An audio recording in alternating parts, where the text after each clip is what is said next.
कर्तव्यं दैवमान्हिकम् कौसल्या सुप्रजा राम पूर्वा सन्ध्या प्रवर्तते उत्तिष्ठ नरशार्दूल कर्तव्यं दैवमान्हिकम् उत्तिष्ठोत्तिष्ठ गोविन्द उत्तिष्ठ गरुडध्वज उत्तिष्ठ कमलाकान्त त्रैलोक्यं मङ्गलं कुरु उत्तिष्ठोत्तिष्ठ गोविन्द उत्तिष्ठ गरुडध्वज उत्तिष्ठ कमलाकान्त त्रैलोक्यं मङ्गलं कुरु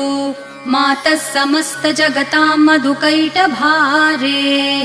वक्षो विहारिणि मनोहर दिव्यमूर्ते श्रीस्वामिनि श्रितजनप्रिय दानशीले श्रीवेङ्कटेश दयिते तव सुप्रभातम् मातः समस्त जगतां मधुकैटभारेः वक्षो विहारिणि मनोहर दिव्यमूर्ते